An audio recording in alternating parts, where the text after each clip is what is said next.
In a world where fame and loyalty collide, every secret finds the light. Breaking developments tonight in a story that's had everyone talking. The long-awaited recording involving Steve Sarowitis and Justin Baldoni is finally being made public, but the way it's happening feels straight out of another decade. After days of speculation, the judge has ruled that the audio recording tied to the Wayfair parties must be released to the public due to mounting pressure. Today was the official deadline for Baldoni's team and Lively's team to figure out how to make it accessible, and now we know what they decided. Instead of a digital release or a secure online link, the teams have opted for something much more old school: physical CDs. That's right. Anyone in New York can now head to the courthouse, request a copy from the clerk's office, and walk away with an actual CD of the recording. The parties reportedly agreed that providing physical copies offers public access without filing the audio on the public docket. Many are calling the move outdated, even ridiculous. It's unclear when exactly the CDs will be available, but sources suggest they could be ready within hours. So for anyone near the courthouse, it might be worth checking in person. And once that recording surfaces, the fallout could change everything. Up next, how this release could mark the end of a high-profile Hollywood friendship. Tensions are rising in Hollywood's inner circle, and one of the most talked-about friendships may have officially reached its breaking point. After weeks of speculation and endless fan theories, it appears Blake Lively and Taylor Swift are no longer on good terms. Sources close to the situation say Taylor has finally had enough of the rumors, and this time, it's not speculation. The two have reportedly cut off contact completely, but that's not the only story turning heads this week. TMZ is under fire for its ongoing coverage of Kevin Federline's new book, which critics say is being used to further discredit Britney Spears. The outlet has been publishing excerpts almost daily, painting Britney in a harsh light and sparking outrage among her supporters. Amid all this drama, there's also a moment of reflection. A deeply moving new interview with Michael J. Fox reminds us of what really matters. The actor opens up about his health journey with characteristic honesty and grace, a timely reminder to appreciate every moment and every day of good health. But before we get to that heartfelt story, there's more unfolding between Taylor and Blake, and the latest reports leave no room for doubt about where their friendship stands. The speculation just won't die down, but not everyone believes the friendship rumors are coming from fans. Some insiders think they're being fueled deliberately. In recent weeks, countless fans have been convinced that Blake Lively and Taylor Swift are still on good terms. The reason? Taylor's love for Easter eggs. Those hidden messages and clues in her music videos and lyrics. Every subtle gesture, every color scheme, every lyric has been dissected by fans searching for proof that the two women remain close. But behind the scenes, some say these rumors are being pushed by Blake's team itself. It's in Blake's best interest to maintain the illusion of a friendship with Taylor, especially given how damaging this controversy has become for her image. For many observers, the Blake-Taylor fallout has overshadowed even the Justin Baldoni lawsuit. In the court of public opinion, this isn't about contracts or production deals, it's about loyalty. The headlines now paint Blake as someone who betrayed a close friend, and that reputation can sting far more than any legal dispute. And remember, Taylor Swift's fan base is massive, passionate, and fiercely protective, but new reports suggest Taylor's team may have quietly stepped in. And what they've said makes it clear that this friendship is well and truly over. Fresh reports are stirring the pot again, this time from one of the internet's most notorious gossip sources. On October 9th, the popular outlet Deux Moi released a podcast episode claiming that Blake Lively and Taylor Swift had recently met in person. According to their unnamed source, the alleged encounter was friendly and not tense at all, just two old friends catching up. But industry insiders aren't buying it. Many believe this narrative was carefully planted, possibly even coordinated by Leslie Sloan, a well-known Hollywood publicist. The claim conveniently benefits Blake's image at a time when she's facing criticism over her falling out with Taylor. Adding fuel to the skepticism is the fact that Dumois is represented by WME, the very same management agency that represents both Blake Lively and Ryan Reynolds. That overlap makes the so-called reunion sound less like a coincidence and more like a calculated PR move. For those unfamiliar, Dumois operates as a major gossip hub, famous for its Instagram scoops and now its podcast where celebrity rumors often take shape before hitting mainstream media. And just when fans started to believe the reunion story, Taylor's side made a move that shut the door on the friendship narrative completely. The rumors have reached their breaking point, and Taylor Swift has finally had enough. After weeks of speculation and mounting fan theories, Taylor's camp has stepped forward to set the record straight. Multiple outlets are now confirming that Taylor has no contact with her former friend Blake Lively following the Justin Baldoni lawsuit drama. According to Page 6, the two haven't spoken since last winter when tensions around the case first began to unfold. Interestingly, while some gossip accounts, including the popular Instagram page Dumois, claimed the pair had recently reunited, Page 6 reports the complete opposite. Their source insists the friendship is over, describing the situation as a total fallout. Industry watchers believe Taylor's team, possibly even T-Pain herself, pushed for clarity. After all, being associated with Blake right now isn't in Taylor's favor. The pop star has been hit with backlash from fans who suspect she's still in touch with Blake. Some even speculated her track Cancelled was written as a subtle tribute to her. But new insider quotes reveal this isn't just a cooling off period, it's a permanent break. And the details behind Taylor's decision say a lot about who she trusts now. The silence is officially broken. And this time, Taylor Swift wants the speculation to stop once and for all. Taylor's team has reportedly moved to end the ongoing gossip about her connection to Blake Lively, confirming again that the two haven't spoken or had any contact for months. According to multiple sources, Taylor is frustrated that her name continues to surface in stories linked to Blake's legal troubles. Reps close to Taylor have stated before that she wished Blake had never involved her in this controversy to begin with. Those close to the situation point out that it was Blake, not Justin Baldoni, who first referenced Taylor publicly, even referring to her as "my dragon." Insiders say that phrase deeply bothered Taylor and became a key moment in the breakdown of their friendship. Now, after months of rumors, Taylor's camp wants it made clear. She feels used. The once close bond between the two stars has completely unraveled, leaving behind disappointment and resentment. But Taylor isn't the only one walking away bruised. Behind the scenes, sources say Blake's reputation and even her marriage may be feeling the ripple effects next. New revelations from inside Taylor's circle are painting an even clearer picture of why this friendship ended, and it's not pretty. A source speaking back in August claimed that Taylor Swift was forever furious at Blake Lively, accusing her of using their friendship for clout and leverage during her disputes with Justin Baldoni. The source added that Taylor was deeply hurt, not just by the actions themselves, but by the idea that a friend would think or write those things about her in the first place. For Taylor, it's not just about gossip or bad press. As one of the world's most recognizable artists, she's built her life around boundaries and trust. Those close to her say this experience has only made her more cautious about who she lets in and who she stands beside publicly. The verdict from Taylor's camp is clear. Blake was not a wise choice. The damage done goes beyond reputation. It's about betrayal from someone she once called a true friend. And just when fans thought things couldn't get worse, new reports suggest that what happened next, during a private meeting early last year, might have been the breaking point. A private meeting early last year may have been the moment everything started to unravel, and Taylor's unexpected appearance that day may have changed the entire dynamic. Sources close to the situation recall a January 2024 meeting between Blake Lively and Justin Baldoni.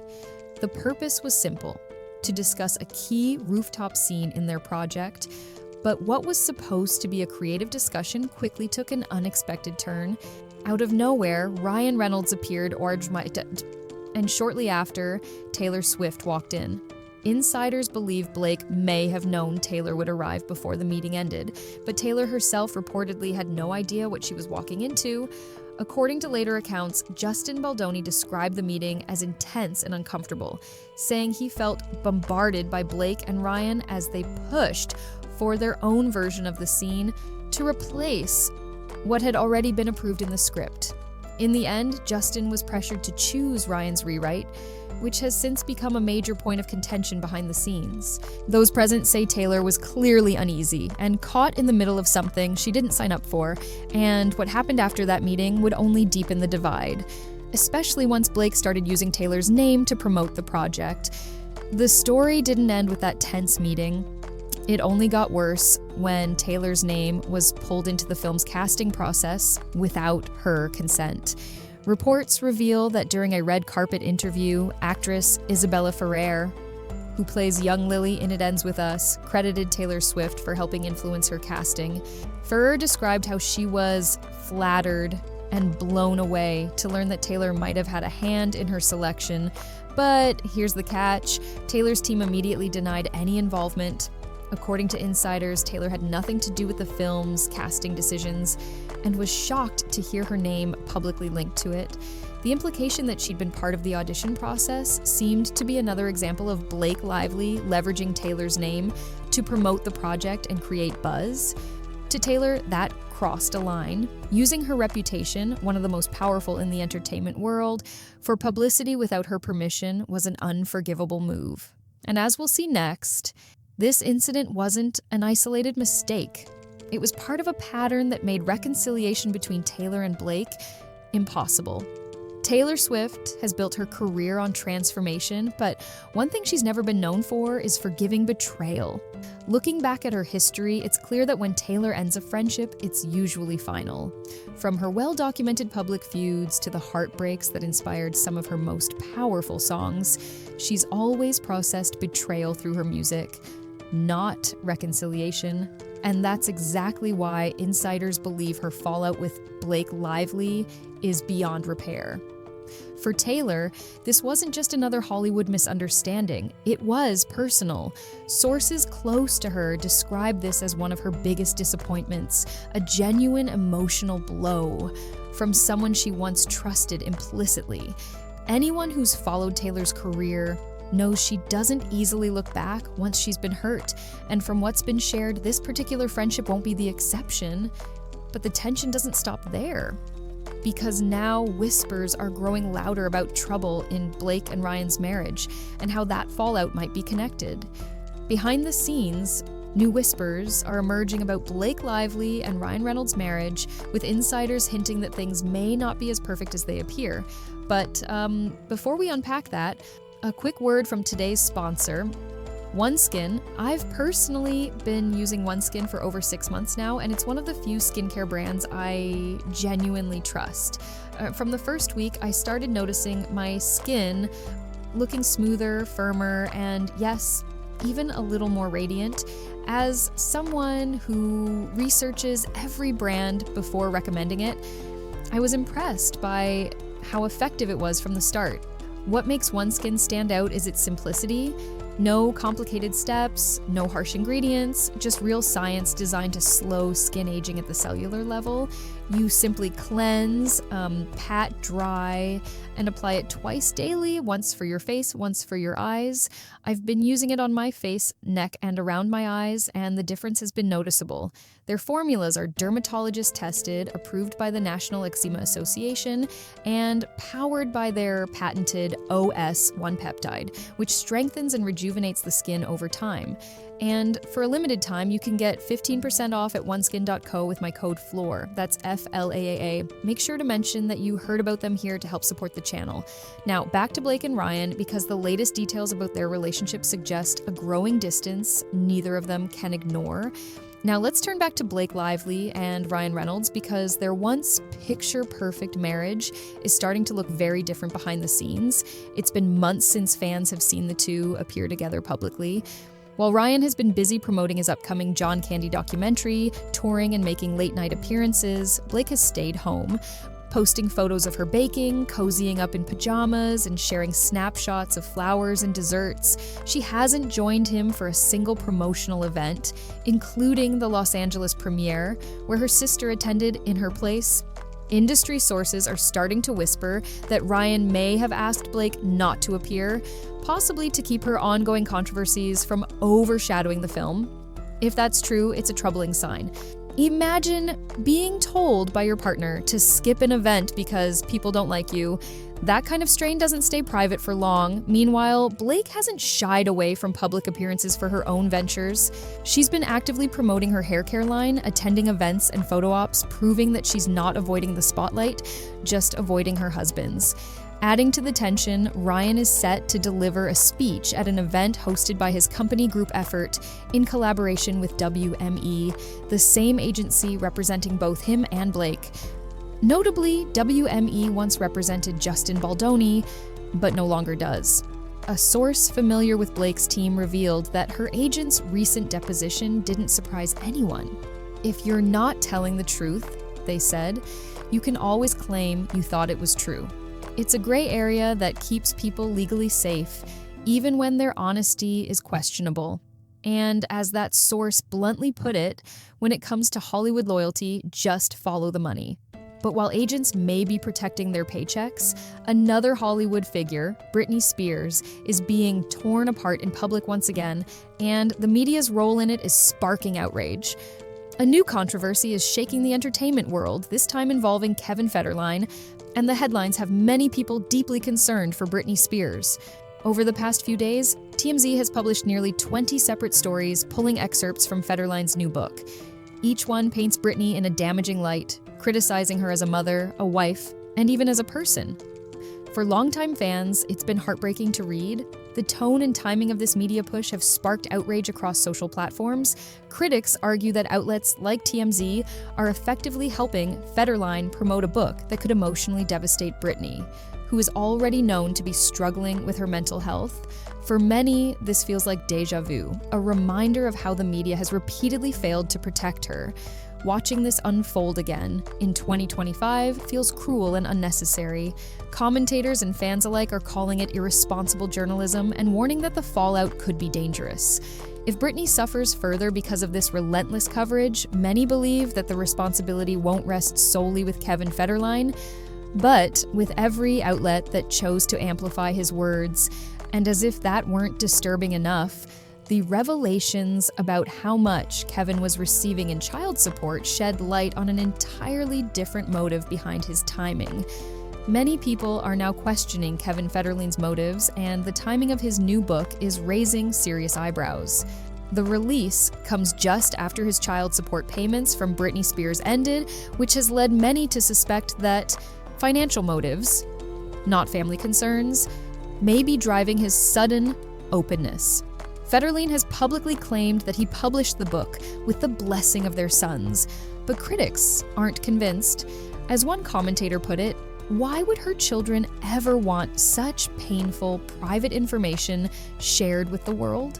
According to a report from Page 6, Kevin had been receiving around $20,000 per month from Britney in child support, a figure some say is surprisingly low considering her wealth and the cost of raising kids in Los Angeles. Still, the end of those payments may have left a noticeable gap in his finances. The coincidence between the end of child support and the launch of his tell-all is hard to ignore. Many observers are calling the timing strategic, suggesting this book could be less about storytelling and more about staying relevant and solvent, and the details don't stop there. New reports reveal how much Kevin actually collected beyond monthly payments and what he's saying now about his financial struggles. The financial picture behind Kevin Federline's new book is adding even more context and controversy to an already explosive story. Reports confirm that Kevin received $20,000 a month in child support from Britney Spears for years. While some argue that isn't much by Los Angeles standards, factoring in private school tuition, housing, and security, others believe it was more than enough to provide stability. In addition, Kevin reportedly received another $20,000 per month for half the duration of their 26-month marriage. Despite this, Kevin now claims he's not financially set and that the money didn't go as far as people might assume. citing expenses like rent, transportation, and childcare. His statements have drawn sharp criticism from fans who feel he's using Britney's struggles for sympathy and profit. Meanwhile, Britney has been posting heartfelt messages on X describing how devastated she feels about the book and the constant public attacks on her character. Her tone and word choice make it clear that she's in pain, and many fear this renewed attention could push her even closer to the edge. Kevin insists he's worried about her well-being, but for many, that claim rings hollow. As one fan put it, you can't say you care about someone while selling their secrets.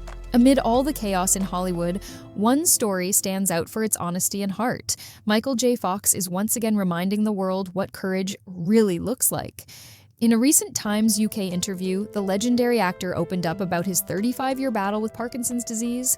Diagnosed at just 29 years old, Fox has spent more than 3 decades confronting the illness with resilience, humor, and unmatched optimism.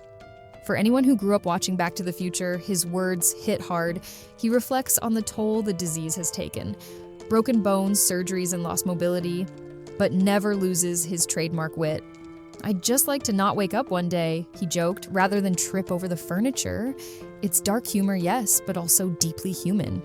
He described a 3-year period filled with injuries, a broken elbow, a shattered hand, an infected finger that nearly required amputation, even a replaced shoulder, and a fractured cheekbone. Yet, through it all, his outlook stays steady.